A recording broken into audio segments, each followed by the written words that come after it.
Estamos gravando.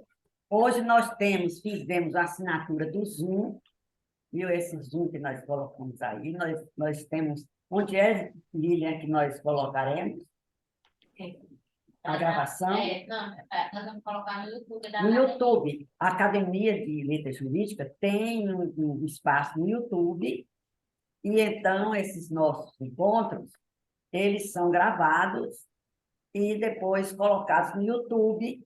Então, os palestrantes, os participantes desta roda de conversa, que infelizmente seria em três, né, em três modalidades, quer dizer, três participantes, mas a professora Adriana Setúbal, infelizmente, teve um contratempo, mas eu acho que os dois já são suficientes para animar bem e transmitir bem esse tema, discutir bem esse tema.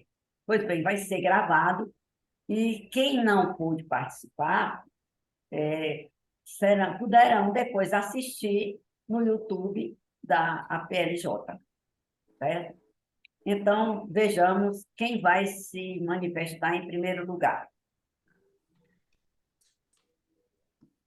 Será o doutor Otton? Será o acadêmico? Pode ser. Duplamente acadêmico?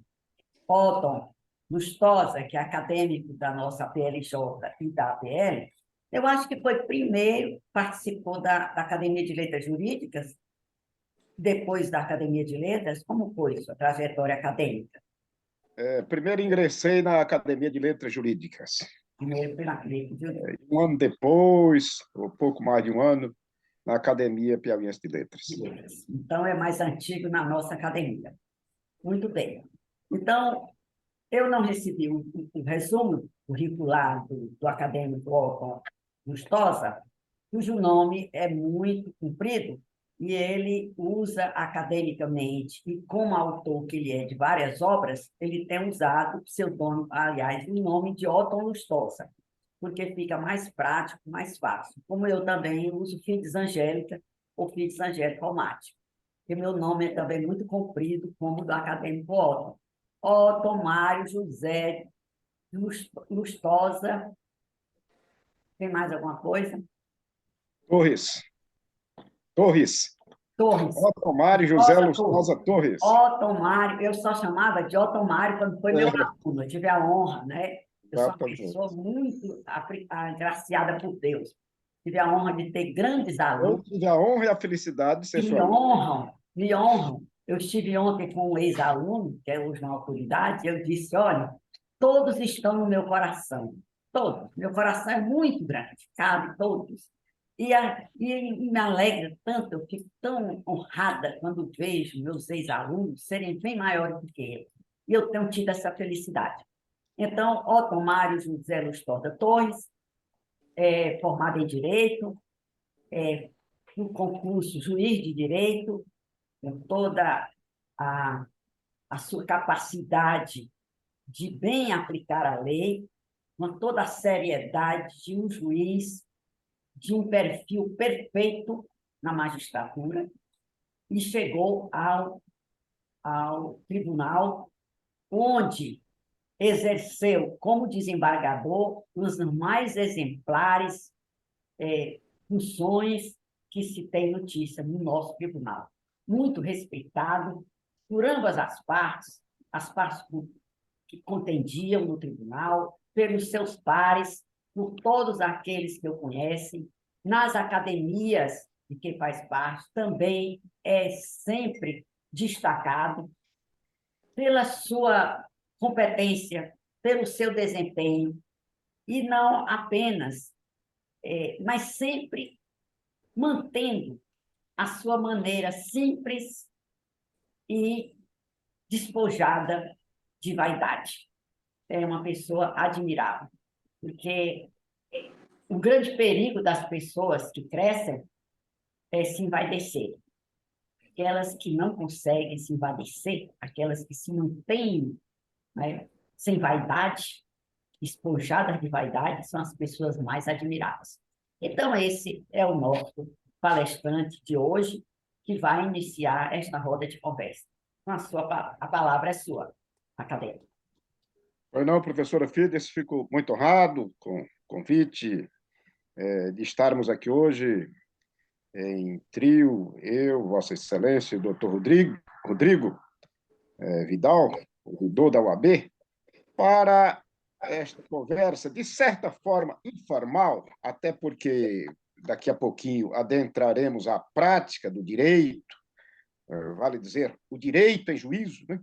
O direito na prática, como deve ser encarado. Então, por isso que eu digo, de certa forma, de maneira um pouco mais livre, mais informal, para trabalharmos esse tema. Dizendo direito, na teoria e na prática, ou seja, na lei e na prática. Eu começo aqui dizendo que eu vou enfatizar mais, e faço esse convite, para falarmos sobre os princípios de direito à luz do Código de Processo Civil, ou seja, os princípios do direito processual civil, um tema que diz muito de perto com a prática do direito, o cotidiano do direito, o direito em ação, o direito em juízo, né? Mas é preciso, antes de tudo, nos lembrarmos do que vem a ser o direito, em rápidas palavras. O direito é um conjunto de normas que rege, dizendo de forma bem simplória, que rege a sociedade organizada, né? A sociedade é preciso ter um rumo. A sociedade é feita de pessoas e as pessoas se relacionam. A sociedade vive às voltas com as relações jurídicas, seja entre as pessoas, seja entre pessoas físicas e outras pessoas físicas, ou jurídicas e físicas, enfim, as relações jurídicas assim se estabelecem, né? Então, isso é o direito. Agora, o direito pode, de forma simplória também, pode ser dividido em direito objetivo e direito subjetivo. Direito objetivo, vamos dizer, é o direito que ressai da norma, é o direito se confundindo ou se identificando como o ordenamento jurídico, o direito palpável, visível. O direito não pode ser algo abstrato que seja como se fosse assim um dogma, uma coisa que ninguém vê, acredita, não. O direito tem que ser visto e acreditável, né? E acreditado. Então, esse o direito objetivo, que pode ser chamado também de direito positivo. E o direito subjetivo é aquele que reside na faculdade de o titular do direito, o sujeito, a pessoa, seja física ou jurídica, ir em busca da defesa do que é seu, né? É o direito em ação, vamos dizer assim. Então, essa é a primeira divisão. Uma outra rápida divisão, para já chegarmos ao tema que eu entendo que iria mais de perto com o nosso propósito aqui, seria o direito sendo dividido em público e privado. O direito público, eu chamaria atenção para o direito processual, processual civil e processual penal, e enfocando aqui o direito processual civil. Nosso direito processual civil, que é o direito que mais, vamos dizer assim, abrange situações para proporcionar ao sujeito, ao titular de direito substantivo, de direito material, de direito subjetivo, ir em defesa daquilo que entende que lhe pertence a partir dos ditames do ordenamento jurídico, né? Então, o direito processual civil é o que está ao alcance da mão, é o caminho para a pessoa ir a juízo. Ele lança mão, qual é o instrumento? A ação judicial. Não adianta ter o direito substantivo, material, que decorre da lei, pode decorrer também do costume, enfim, as fontes do direito, né? Dos costumes, da doutrina, da analogia, da jurisprudência, dos princípios gerais de direito. O direito no ordenamento jurídico, né? Engloba todas as fontes. Então, o titular foi ferido no seu direito, aquela relação jurídica, seja entre particulares, seja entre o titular e o Estado, foi desestabilizada, e ele quer fazer valer o seu interesse juridicamente protegido. Então, precisa de um caminho, O direito é uma ciência, e a ciência tem os seus mecanismos, né? Tem o seu modus faciendi. Então, é a ação. E aí já adentraríamos as condições da ação. É preciso ter interesse de agir, é preciso o objeto a ser perseguido ser lícito, certo? Né? E por aí vai. Então, o nosso direito processual é que proporciona a defesa do direito subjetivo, né? O nosso Código de Processo Civil, que data de 2015, entrou em vigor em 2016, falo do novo Código de Processo Civil, que já não é tão novo. Antes, vivíamos às voltas com o CPC de 73, o Código Buzaide, e desde 2015, 2016, estamos aí com o nosso Código de Processo Civil, que tem bons propósitos, é inovador, aparentemente pode apresentar algumas dificuldades, algumas complicações, mas o seu propósito é bom.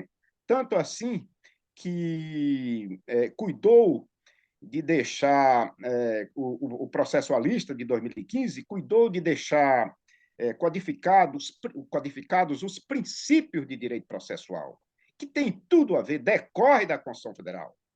Né? O nosso constitucionalismo é para valer. Ele está presente em todos os ramos do direito, e por excelência no direito processual. Né? Precisamos do devido processo legal. Os processos não podem ser, vamos dizer assim, formatados ou formalizados de qualquer jeito. Tem que obedecer ao devido processo legal, que é um dos princípios. Mas eu chamaria, então, para os princípios do que regem a lei processual civil brasileira, que é o Código de Processo Civil, estão aí por todo o código, mas mais visivelmente fáceis de serem encontrados, aí do artigo 1º ao 10º, estão todos ali nos capts dos artigos, nos parágrafos, estão todos ali. E muitos decorrem, até coincidem com direitos fundamentais, que estão no artigo 5º da Constituição Federal. Né? Por exemplo, o devido processo legal, que eu já falei, está lá no artigo 5º, inciso 54 da Constituição Federal. Né? Todos têm o direito de ter um processo escorreito, onde se obedeça o contraditório, a ampla defesa, com todos os meios de prova em direito permitidos, e por aí vai.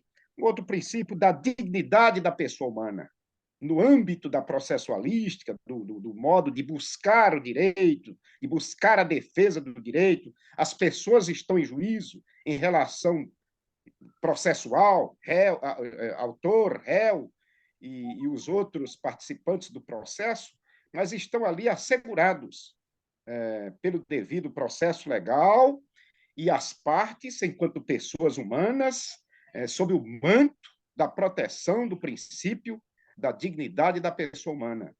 Não podem ser ridicularizadas, não podem ser ofendidas. O direito que é ditado pelo Estado, evidentemente, em terreno de Estado democrático de direito, mas não pode ferir as pessoas naquilo que lhe é mais caro, a sua dignidade. É um dos princípios, né? O princípio da legalidade.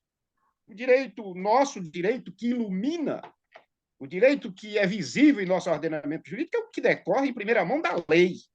É o direito positivo, é o que é visto. Evidentemente que na feitura da lei, o legislador bebe em outras fontes, na doutrina, na jurisprudência, na voz do povo, os costumes, mas a visibilidade é a lei. Então, as partes ali estão, os atores, né?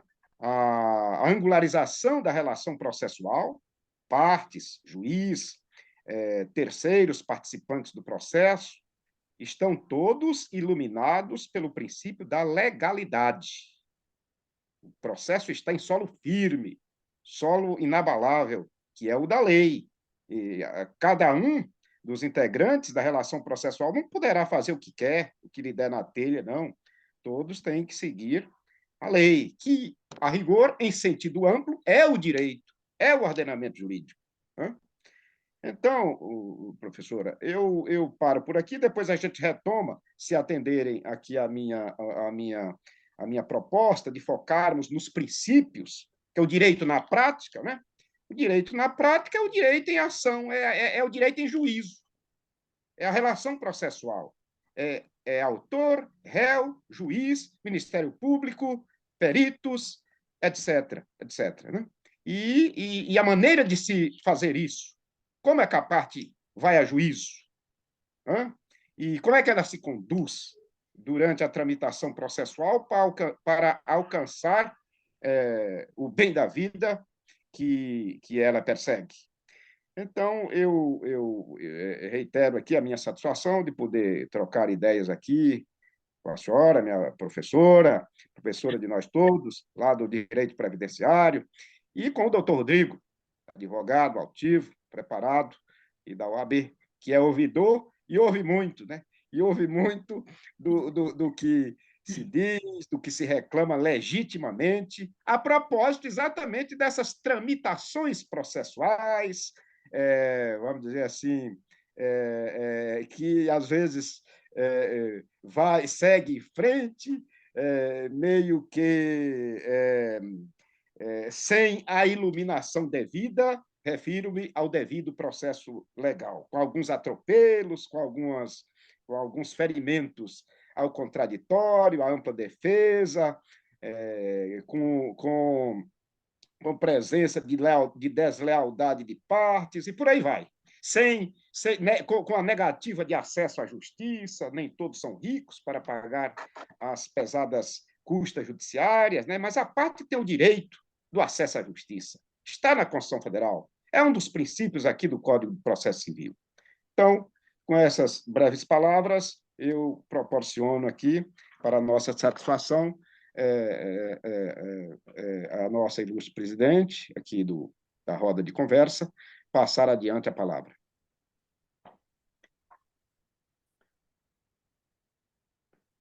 Bom, o nosso próximo palestrante, o conversador nesta roda, é o advogado Rodrigo Vidal Oliveira, que é advogado há mais de 20 anos, tão jovem, há mais de 20 anos, especialista em direito constitucional e administrativo, especialista em direito público, ex-advogado da Agência Nacional de Transportes Aquaviários, ouvidor-geral adjunto e coordenador adjunto das comissões temáticas da OAB Piauí na gestão 2019-2021 e atual ouvidor-geral da OAB nesta atual gestão 2022-2024.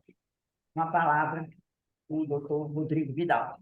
Uma nossa alegria de recebê-lo aqui e de receber também as suas observações, os seus conhecimentos. Com certeza, como já adiantou o acadêmico Otton Lustosa, deve saber muita coisa, principalmente da prática e dos problemas que essa prática traz para algumas pessoas que vêm recebendo, apresentar aos seus ouvidos as suas questões e certamente pedir suas providências.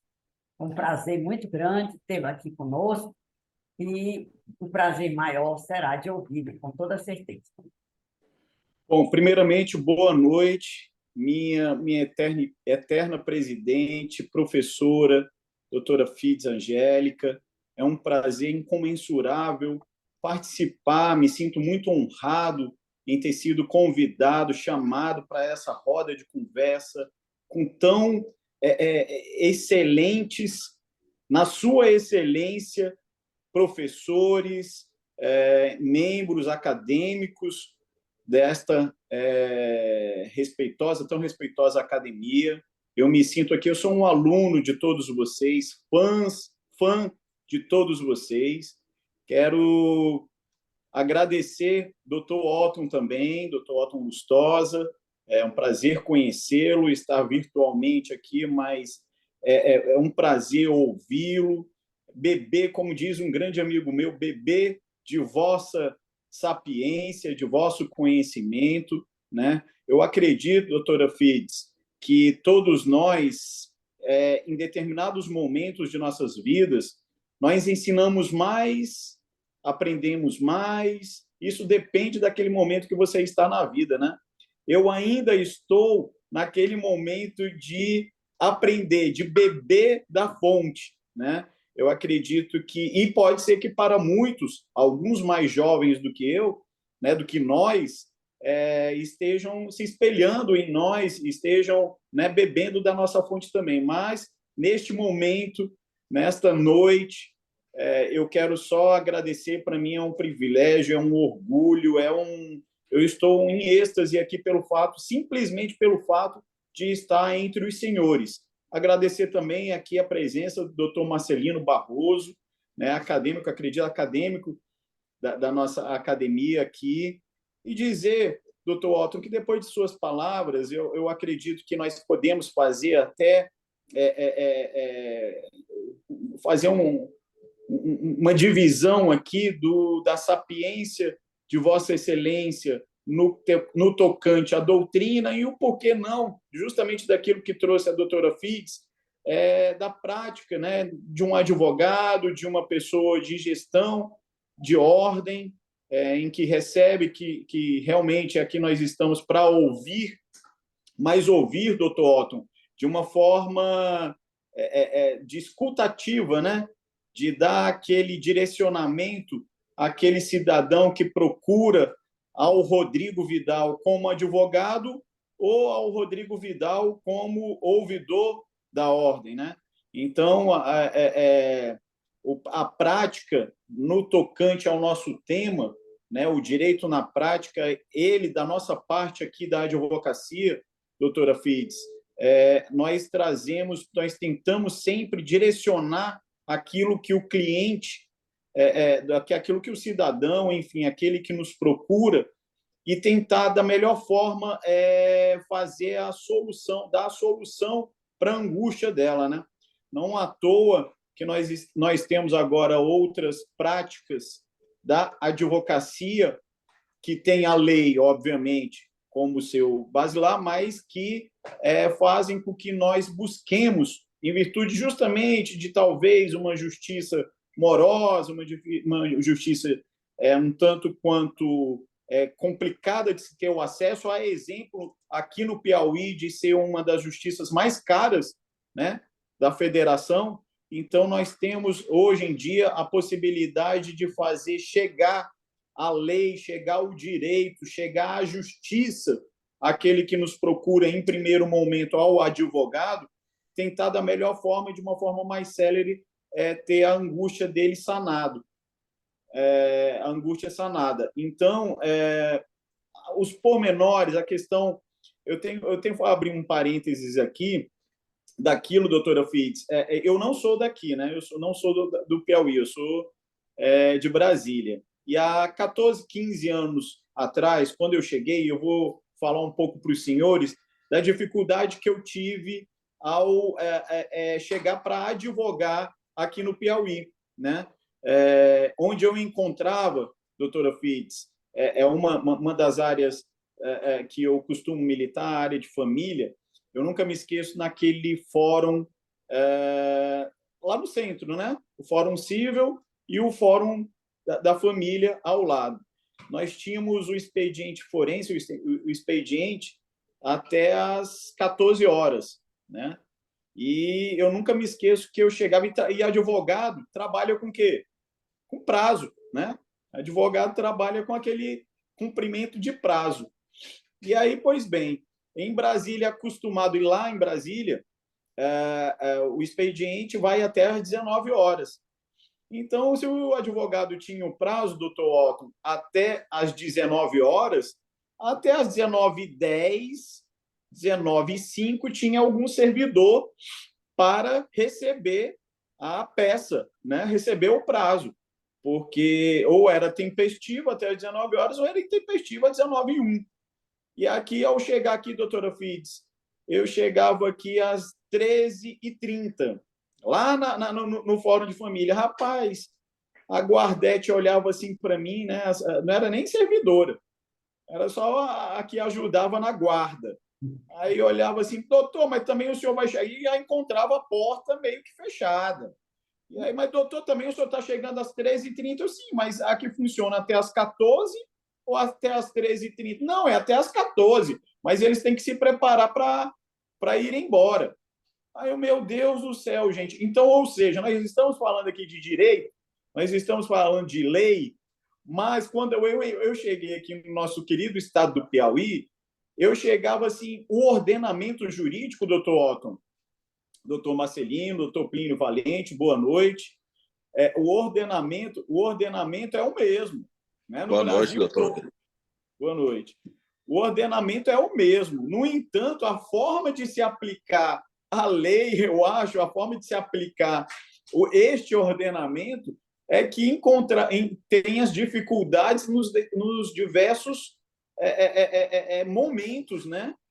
E isso, doutora Fides, eu tenho que lhe ser sincero, ao chegar meio com essa minha... Isso há 13, 14 anos atrás, talvez eu fosse um pouco mais... com certeza era mais novo, mas com mais ímpeto de guerrear, enfim, me deixava numa angústia, numa tristeza. E isso, doutora Fides, uma confidência agora minha, de que foi que me fez ser hoje gestão de ordem, estar participando ativamente de gestão de ordem, né? Para ver se, em conjunto com os poderes, enfim, com os diversos órgãos, nós possamos mudar um pouco, né? Então, foi isso que me fez hoje, talvez, eu acredito que essa minha angústia, essa situação da minha advocacia há 13, 14 anos atrás, vivenciada aqui no Piauí, me fez trabalhar dentro de mim essa vontade de trabalhar pela classe, né? Para lutar pela classe em prol, sempre ao final, do cidadão, do jurisdicionado, né? Então, a prática nos leva justamente à questão do porquê hoje, doutora Fides, ouvidoria. A senhora, muito humildemente, a senhora, eu sou seu fã. A senhora, Ave Maria, eu sou seu fã. Eu nunca me esqueço da senhora humildemente, né? Chegou aqui na ouvidoria, Rodrigo, eu passei por essa situação e tal, e tal, e tal, enfim. Todos nós, independentemente do conhecimento, da vivência, da idade, enfim, a gente vestido sempre de humildade, simplicidade, com o intuito de conciliação, né? Com o intuito da pacificação. A gente busca isso. Aí a senhora veio até mim, eu ouvi a senhora, tracei algumas formas da gente mediar o seu impasse, a sua situação. E, enfim, então eu acho que na prática, o advogado... Boa noite, doutora Adriana Setúbal. Na prática, nós temos o trabalho de pegar uma lei que não é engessada, e é por isso que decorre da evolução da sociedade, né, a lei. Nós estamos vivenciando hoje, por que não, um assunto bem em voga, a questão da censura de internet, do que é publicado, do que não é publicado. Onde é que a gente, há 10, 15 anos atrás, nós imaginaríamos que estaríamos passando por isso hoje? Então, ou seja, essa evolução contínua, o direito como uma obra, como uma ciência, enfim, inacabada, sempre em evolução, sempre em contínuo crescimento, evolução, fazendo com que os profissionais, com que os operadores do direito estejam sempre no dinamismo. Eu acredito que é isso que faz com que nós possamos construir uma sociedade mais equânime, uma sociedade mais equilibrada, uma sociedade onde nós buscamos, né, queremos, trabalhamos para que isso aconteça. E vivenciando, em contrapartida, vivenciando justamente Tudo isso que nós sabemos que não está nada fácil, as pessoas, doutor Marcelino, doutor Plínio, doutora Adriana, as pessoas elas estão, tanto eu digo isso aqui por vivência dentro de ouvidoria, e aproveitando, eu estou puxando muita sardinha aqui, viu, para a ouvidoria, porque eu acredito, alguns colegas advogados dizem que esta é a ouvidoria mais atuante da história da OAB Piauí, viu, doutora Fitz? A senhora, como ex-presidente, nós estamos hoje numa ouvidoria de extrema atuação, aqui na seccional e nas 15 subseções.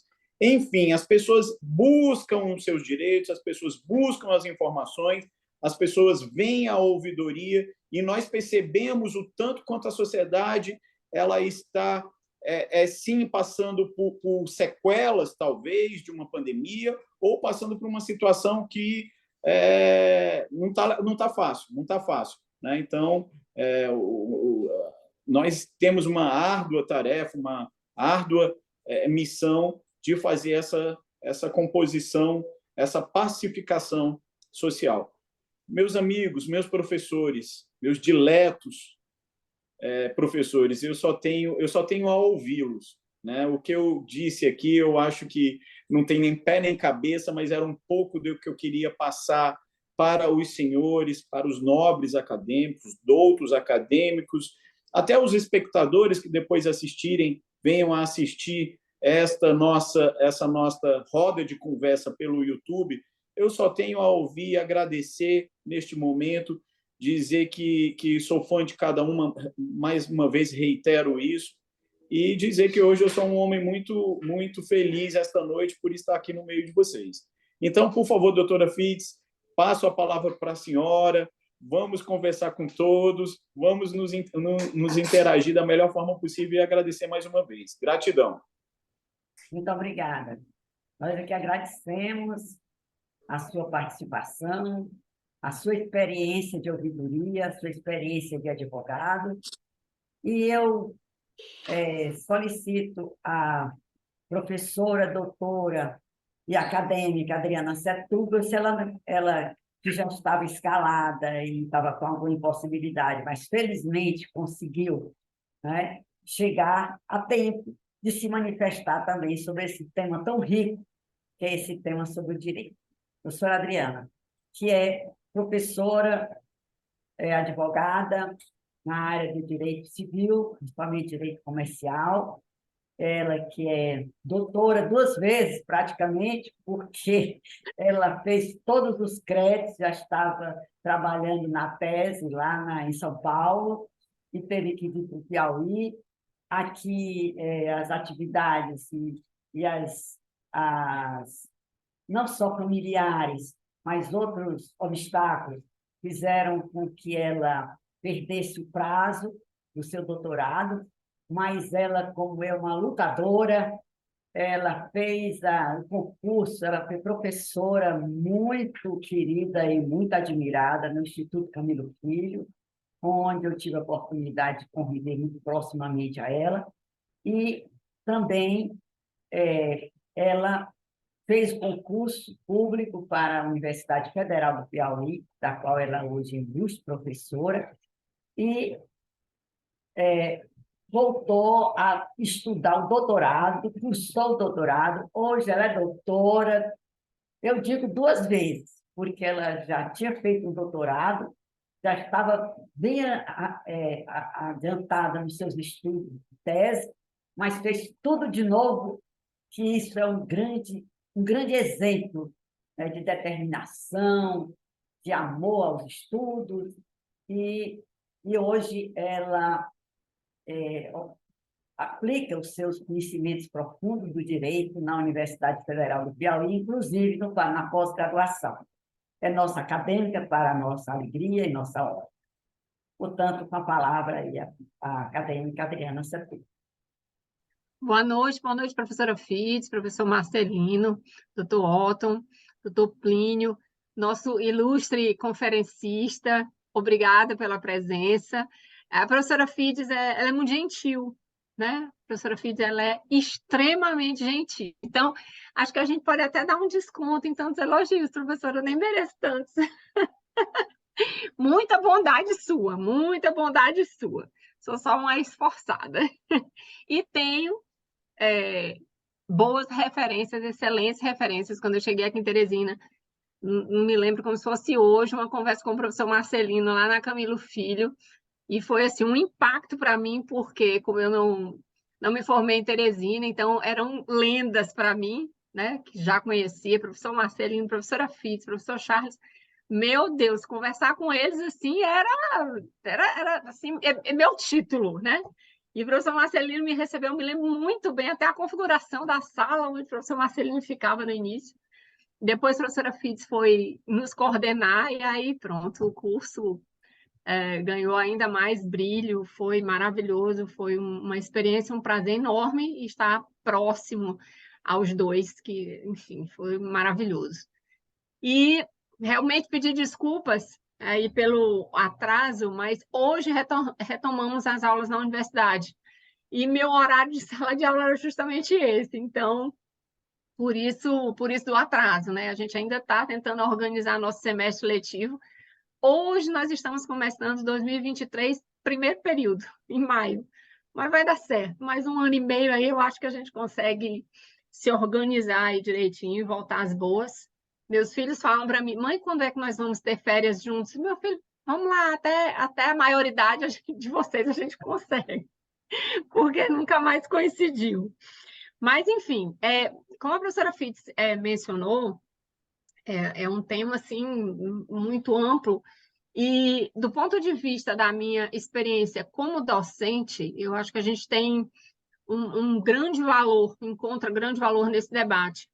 Quer dizer, a minha área, especificamente direito empresarial, principalmente com a pandemia, ela sofreu impactos assim tremendos.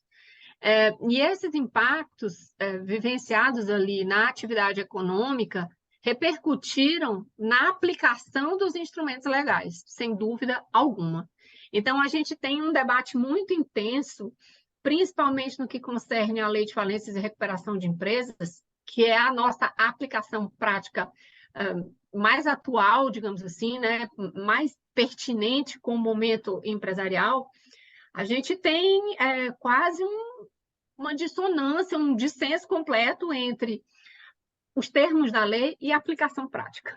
Aquilo que a lei orienta, determina, e aquilo que a gente tem visto o judiciário aplicar, a advocacia defender, e a sociedade como um todo defendendo também. Então, só para exemplificar, quando a gente pensa em falência e recuperação de empresas, a gente está tratando especificamente de um ambiente empresarial técnico formal. Quer dizer, é empresário e ele tem uma configuração estabelecida no Código Civil, e, portanto, a lei, até antes da pandemia, ela realmente era utilizada e ela era voltada para a solução de crises e insolvências do ambiente empresarial, sem dúvida alguma. Com a pandemia, surgiu um novo momento a partir do qual se reconheceu valor social, principalmente, a outras estruturas jurídicas não empresárias. E, a partir daí, a gente começou a vivenciar a aplicação de uma lei que era tecnicamente para empresário, para outras estruturas, associações, né? Por exemplo, como universidades, clubes de futebol, ainda que não configurados como empresa. Então, a gente acabou experienciando uma nova realidade. E essa situação, ela gera para a gente um debate rico em sala de aula, mas também um pouco trabalhoso para o docente, né? Porque a gente apresenta a lei e fala, olha, ela está assim, mas na hora que a gente vai aplicar, ela fica cansado. Então, a gente encontra assim, uma certa dificuldade. É claro que o judiciário, ao aplicar ou estender, né, o alcance dessa lei, ele tem suporte, né? O seu suporte é essencialmente principiológico, é a preservação da empresa, a responsabilidade social dessas estruturas, é o reconhecimento do valor que as estruturas que desenvolvem atividade econômica, mesmo não empresárias, detêm.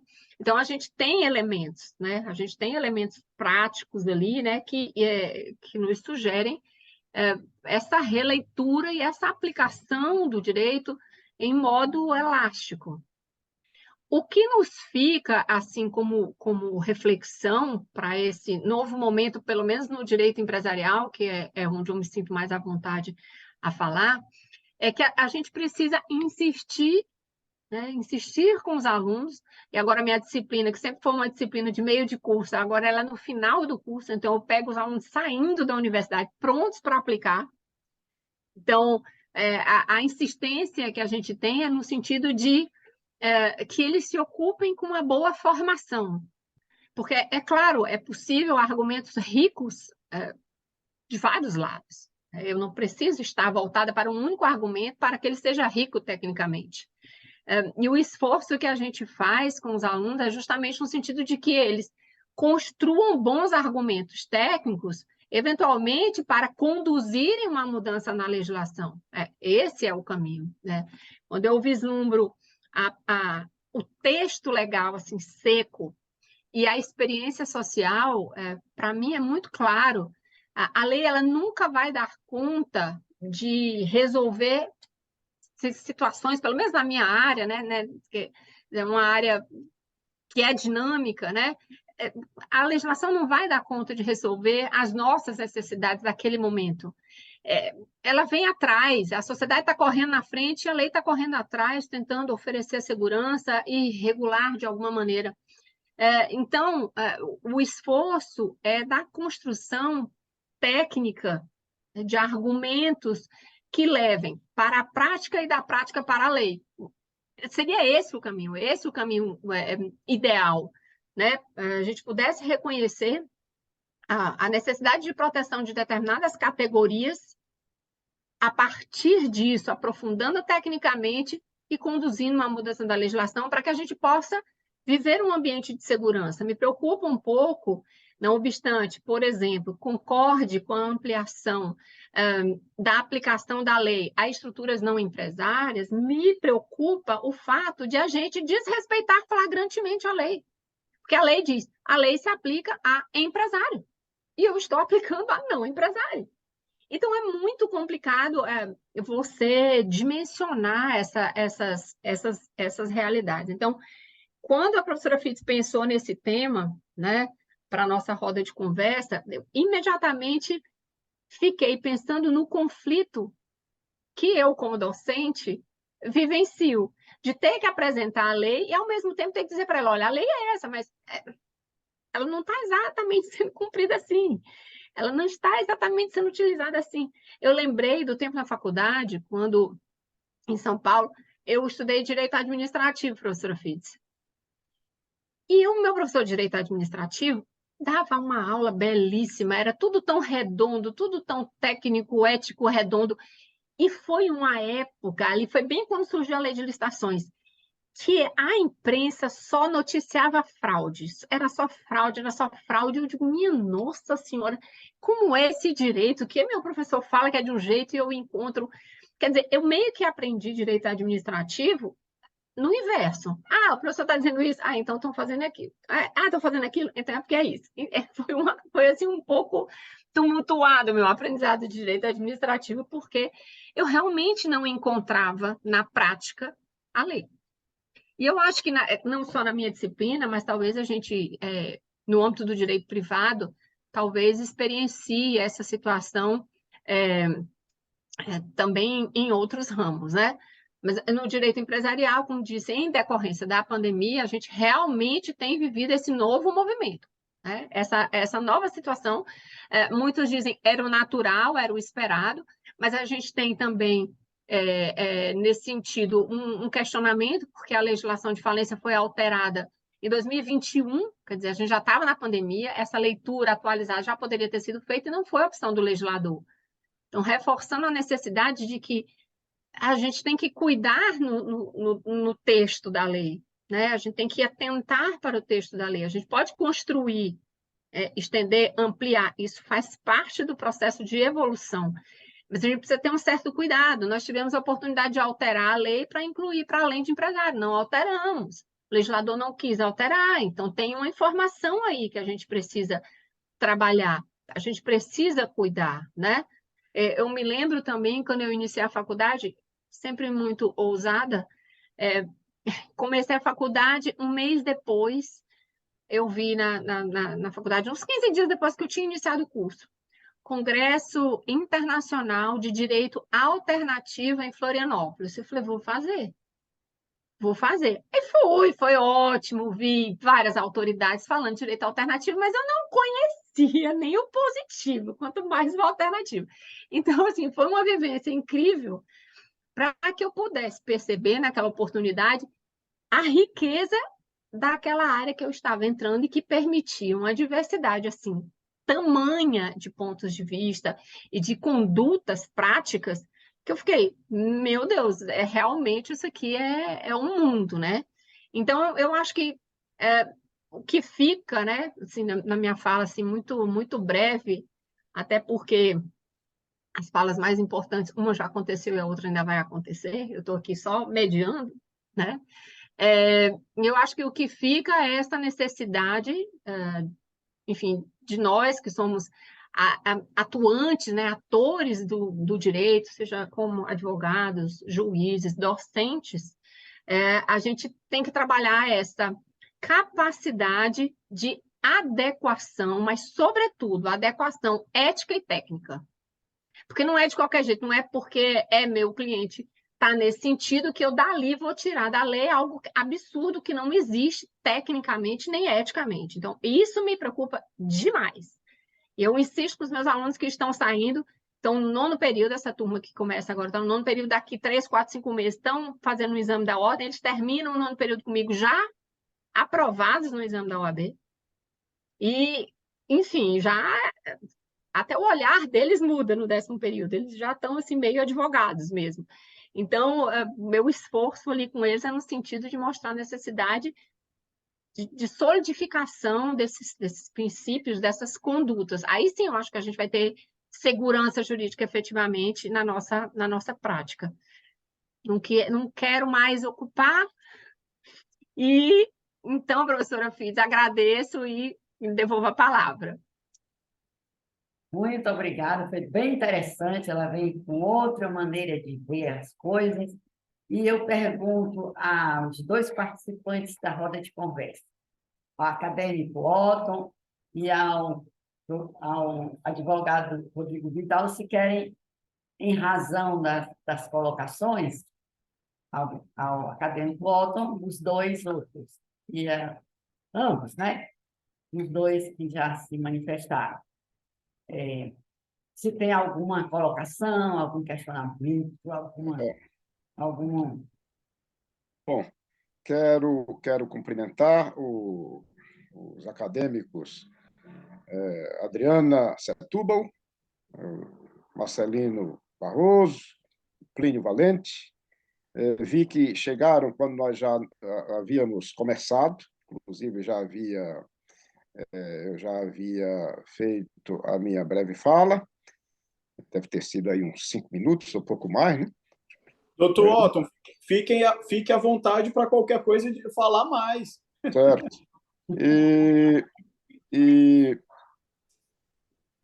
Ouvimos aí os pontos de vista do doutor Rodrigo Vidal, da professora Adriana Setúbal, e eu havia dito, doutor Plínio, professor Marcelino e professora Adriana, que o tema é realmente instigante, dizendo direito, a partir da aplicação da lei e indo diretamente para a prática do direito.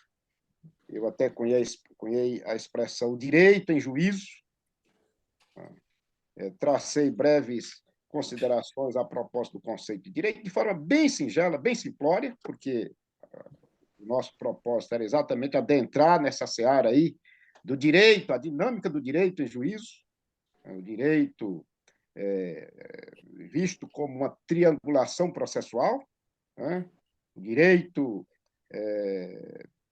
subjetivo na mesa do juiz para decidir, que vai decidir o pleito das partes. E eu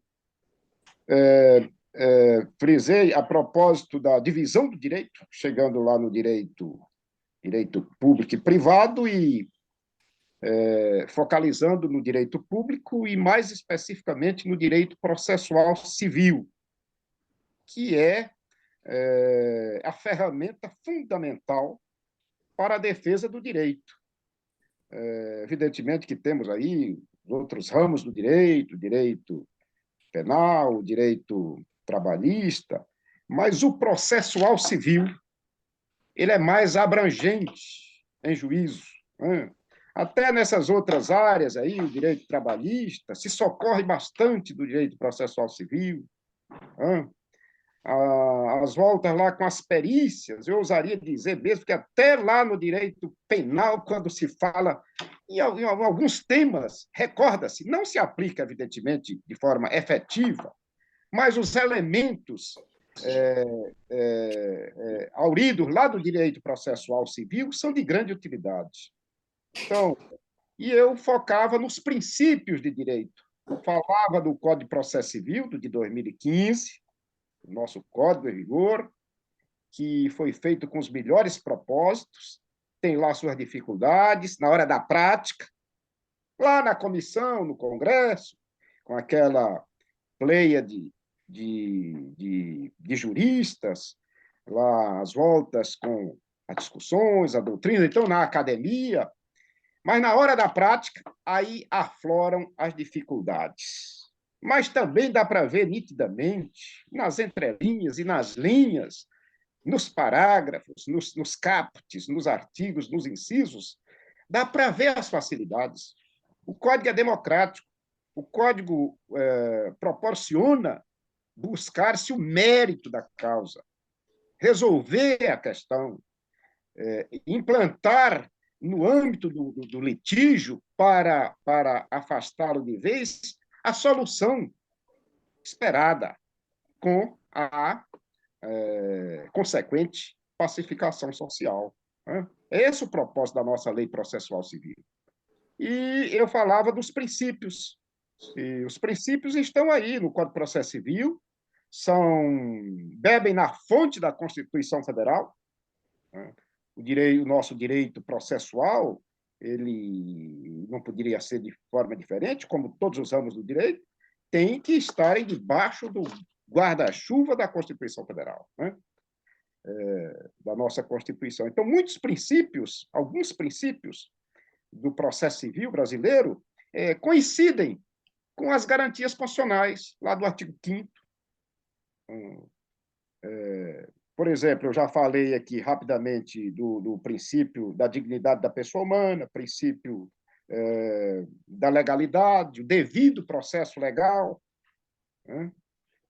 E do contraditório, da ampla defesa, mas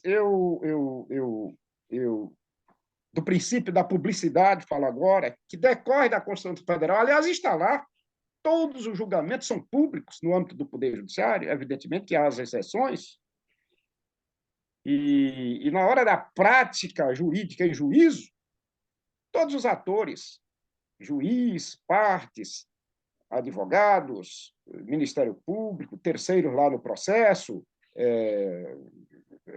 auxiliares da Justiça, têm que estar todos afinados e convergentes nessa questão de trabalharem em harmonia, e aí já nos lembraremos do princípio da lealdade, né?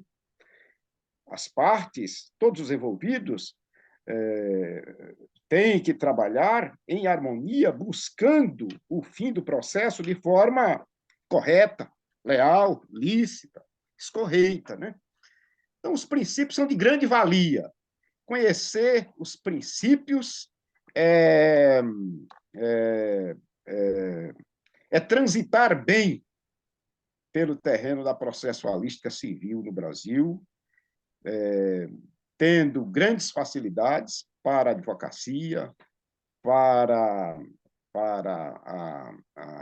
o fazer judicante, para as atuações do Ministério Público, enfim, o processo civil é de fundamental importância. E o Código é iluminado por esses princípios. Estando de bem com eles, tudo mais são regras que, evidentemente, ninguém vai decorar, ter na memória prontamente tudo, mas deve-se ter essa estrutura, esse esqueleto, que também não é obrigado a se ter tudo, na hora de pesquisar, tem que ir lá, na lei, para verificar, principalmente para espancar alguma dúvida, né? Um princípio que está no Código de Processo Civil, que está muito em voga, principalmente em prol da advocacia, é aquele que está lá no artigo 9º, 10, por ali, da não surpresa. Da não surpresa em juízo. Isso é uma inovação muito boa do Código de Processo Civil. Por exemplo, para indeferir uma petição inicial, ou se há alguma sinalização de um possível indeferimento da petição inicial, o julgador não pode fazê-lo de pronto. Há que proporcionar à parte, através do advogado, manifestar-se, para só depois o julgador tomar a decisão que tiver que tomar. Mas não só nessa questão aí do possível indeferimento da petição inicial. Nos demais temas, a parte fez lá uma arrazoado na sua petição de defesa, na contestação, tem que ter o contraditório. Mais lá na frente, na hora já perto do julgamento, tem qualquer questionamento, não pode ser surpreendido na hora da decisão. O julgador tem que proporcionar uma prévia manifestação da parte pelo seu advogado. Então, não pode, seja nos recursos, né?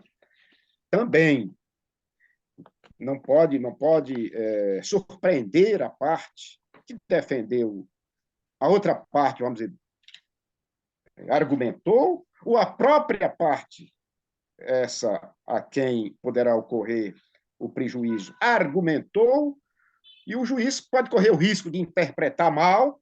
Então, é conveniente, é imperioso, à luz do Código de Processo Civil, que ouça a parte para explicar melhor a questão, né? Por exemplo, uma questão de intempestividade, que a parte, às vezes, não se deu conta. Não se deu conta, lá arrasou, entra com a defesa, lá a contestação, ou as contrarrazões de recurso, ou as razões de recurso, e, vamos dizer assim, passou por cima ali, viu mal a questão da tempestividade, e o juiz enxergou bem, né? É intempestivo, mas não pode já de pronto pronunciar essa intempestividade. Há que proporcionar, por imperativo da lei processual, um princípio processual, à parte, para ela esclarecer melhor aquela questão do tempo, lá do prazo. E aí volta, e aí sim, é hora de decidir, né? Por exemplo, lá na tramitação dos recursos, veio uma tese, na hora, lá, vamos dizer, do julgamento, apareceu aquela tese lá que as partes não estavam ainda familiarizadas com ela, é conveniente, é imperioso que se converta em julgamento, que se converta em diligência, aquele julgamento, abre-se prazo, as partes vão se debruçar sobre aquele tema e depois volta, e a sessão continua para alcançar o seu fim. Tudo isso virtudes do nosso Código de Processo Civil. Então, estamos falando, portanto, dentro do tema, o direito na prática, e é assim que funciona. Então, mas todo dia é dia de aprendizado, né?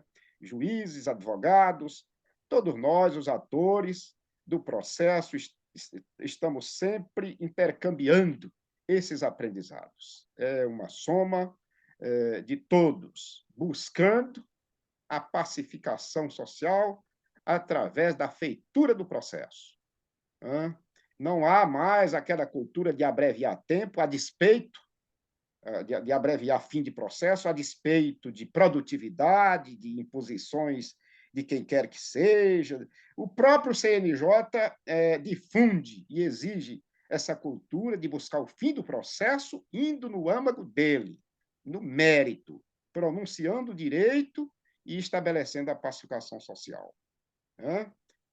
Fim de processo por sentença terminativa pode ocorrer? Pode, mas o ideal, o que o Código de Processo Civil determine e dá as ferramentas para isso, é que a solução de mérito realmente seja alcançada.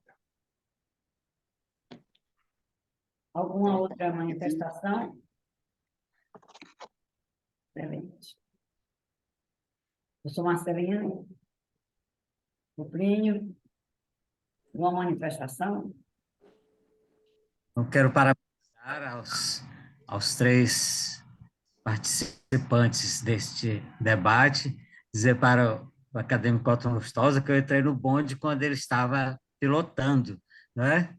E ainda pude aurir uma parte da sua preleção, né? Que foi realmente muito boa, como já é de se esperar de sua parte, né?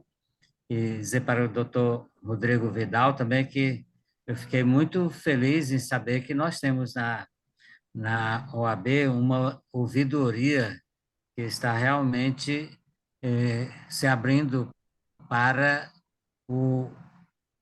a cidadania, para o cidadão piauiense. Nós temos uma ordem muito atuante e tudo, mas, de algum modo, a ordem ela ficou um pouco fechada durante algum tempo, acho que pela própria estrutura que ela tinha, né?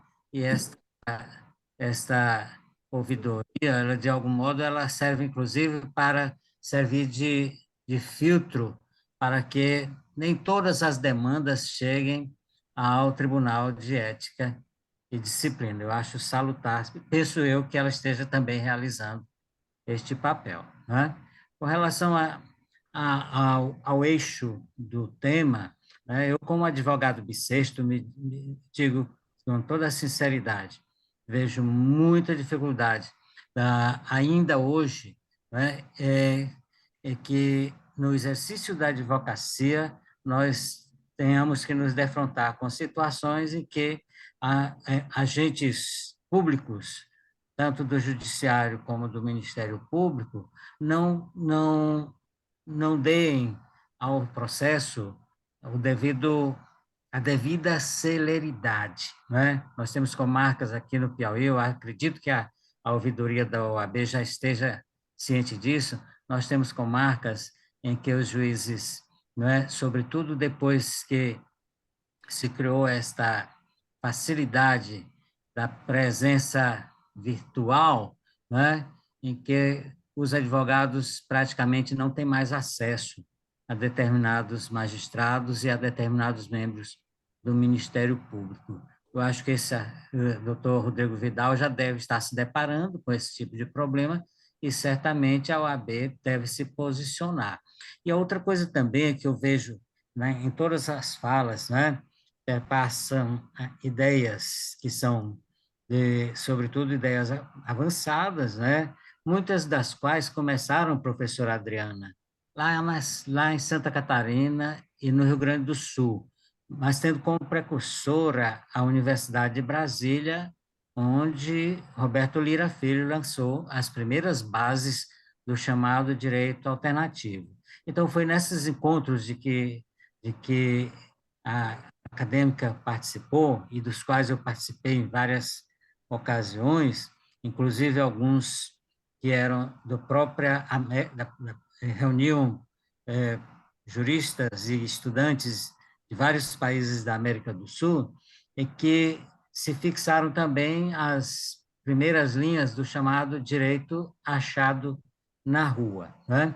E só para arrematar, sem querer polemizar nem ideologizar, o tema, eu acho que nós estamos já numa fase diferente, que não é mais do direito achado na rua, mas sim do direito jogado na rua, não é?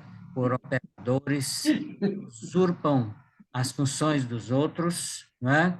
E o fazem, não é? Fugindo dos princípios a que se referiu o acadêmico Otto Lustosa, não é? Sem princípios não há direito. E, para mim, sem princípio, todo direito será jogado na rua. Este é que eu acho que é um grande problema hoje na administração da justiça, onde se usurpam os poderes, se rasgam as leis e não se pode fazer nada, porque não há poder que limite esses poderes. Era isso que eu tinha para dizer.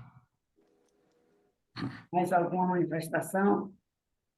Bom, vou aproveitar, doutora Fitz, mais uma vez, agradecer imensamente o convite, agradecer estar no meio das senhoras, dos senhores, e aprendi muito com o doutor Otton, com a doutora Adriana, esta noite, e dizer, doutor Marcelino, que sim, a ouvidoria da OAB hoje, nesta gestão, desde quando nós estamos aqui, desde a gestão passada, em que eu estava como ouvidor adjunto e agora como ouvidor geral, nós estamos cientes, sim, dos problemas. Né? Pela primeira vez, doutor Marcelino, as 15 subseções que compõem a seccional da OAB Piauí, cada uma delas tem uma ouvidoria, tem um ouvidor nomeado. Então, ou seja, os braços da ouvidoria seccional, eles estão no interior também. E dizer que é o seguinte, nós estamos cientes, nós estamos trabalhando, e dizer que nós fazemos parte, doutor Marcelino, da rede de ouvidorias do Estado do Piauí. Né? Nós compomos e somos membros da rede Ouvir, que é coordenada de forma rotativa, né? E hoje nós somos os coordenadores. A OAB Piauí, através da sua ouvidoria, através do seu ouvidor geral, que aqui vos fala, coordena a rede Ouvir, rede de ouvidorias do Estado do Piauí. Essa rede, que englobam ouvidoria do Tribunal de Justiça, ouvidoria do Tribunal Regional Eleitoral, Tribunal do Trabalho, Tribunal de Contas, Defensoria, Ministério Público, Governo do Estado, prefeituras, enfim. Eu acredito que essa rede ela só comprova, ratifica o papel que a ouvidoria, seja ele do setor privado ou público, dos diversos órgãos, tem tido um papel importante nos últimos tempos na sociedade. Né? O tal do ombudsman, né? Muito usado no exterior já há um bom tempo, mas que parece que está ganhando força, está ganhando eficiência dentro do sistema brasileiro. Né? Então, o ombudsman ou o ouvidor, ele só tem a fazer com que seja um braço, seja do órgão público, privado, enfim. Nós, através, aí voltando à advocacia, através da rede Ouvir, ou seja, através dessa rede de ouvidorias, nós podemos fazer uma grande rede, uma teia, né, de ajuda mútua, de cooperação mútua entre os diversos órgãos, para se ajudarem, para se cooperarem em prol, enfim, de uma assistência ao cidadão, à sociedade, à comunidade, de uma forma mais eficiente e eficaz. Então, a rede, a ouvidoria, ela está, sim, ciente de tudo isso. A advocacia pode usar, sim, a rede Ouvir, com o intuito de se buscar um propósito, seja ele para um cliente, ou seja, de uma forma mais genérica. E é isso, dizer que nós estamos aqui de portas abertas, a ouvidoria ela faz parte, dizer também que muito, doutora Fides, muito se vale também à nossa ouvidoria nacional, do Conselho Federal da Ordem dos Advogados, né, que nós temos o nosso ouvidor nacional, doutor Noronha, que está emplacando justamente essa nova roupagem da ouvidoria, do sistema OAB. Então, é isso, eu só tenho a agradecer. Mais uma vez, muito obrigado pelo convite, doutora Fides, me sinto honrado, vou levar este momento para o resto da minha vida e dizer a todos, prazer em conhecê-los, mesmo que seja virtualmente. Em breve, acredito que possamos estar juntos, né? Logo em breve, e dizer que é isso, que a nossa casa, a nossa ordem, a ouvidoria está aberta a todos os amigos e amigas. Muito boa noite, muito obrigado. Nós agradecemos, a academia agradece a todos. Foi um encontro muito produtivo. E eu tiro duas conclusões básicas nessa nossa roda de conversa. Eu entro nela para dizer o seguinte: não só da alegria de ter mais um evento para a nossa academia em prol, não só dos estudantes de direito, mas da população em geral. Agora, como disse, nós gravamos e fica à disposição no YouTube, gravado. Então, a professora Adriana pode conversar com seus alunos e mostrar que é possível ouvir essas nossas colocações, né, gravadas no YouTube, quando tiverem algum tempo. Isso fica para todos.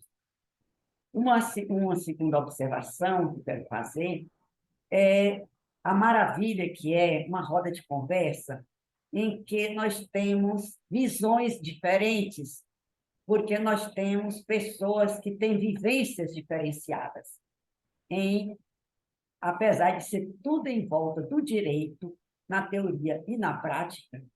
Essa teoria, que em geral é uma teoria, como um todo, ciência, é uma teoria que tem suas divergências doutrinárias, mas que, na prática, aqui, por exemplo, nós temos práticas diferenciadas no direito. Nós temos a prática do ouvidor, da advocacia, nós tivemos a prática aqui do magistrado e tivemos a prática da professora, né?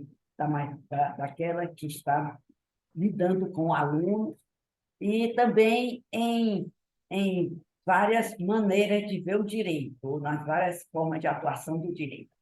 E eu cheguei à seguinte conclusão, pelo que ouvi dos três: é que realmente o direito ele é essa superestrutura da sociedade, né? Mas essa superestrutura, que no caso nosso, o nosso não é o direito consuetudinário, é um direito positivo, é um direito que está, em geral, em regras, em regramentos, né? Nem sempre esse regramento atende à realidade. A realidade é muito mais dinâmica do que o nosso legislador pode acompanhar. Não sei se porque é mais difícil, mais demorada toda a tramitação das nossas leis. Nós temos projetos aí de anos e anos dormindo no Congresso, mas a nossa realidade, interessante do direito, é que a realidade vem exigindo de quem o aplica, principalmente, e eu digo aplica não só através do juiz, que examina as situações para ele, que são colocadas para seu julgamento, mas também aquele que leva ao juiz os anseios e os interesses dos seus clientes, que são os advogados.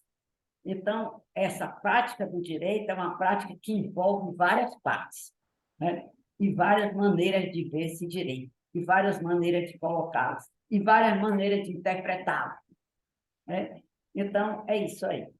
Essa riqueza maravilhosa que é o direito, como é toda ciência, né? Mas sempre o conhecimento não para, o conhecimento vai sempre, sempre, e o que nos aguça é a curiosidade e a necessidade, não é verdade? A vida vai impondo, a vida é muito mais variada, a vida é muito mais rica do que, muitas vezes, a nossa observação consegue alcançar, né?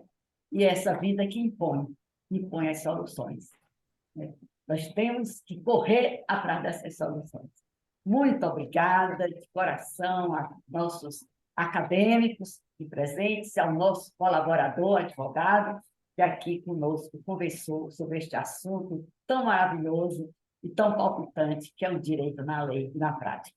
Boa noite, obrigado outra vez. Até outra atividade da nossa maravilhosa academia.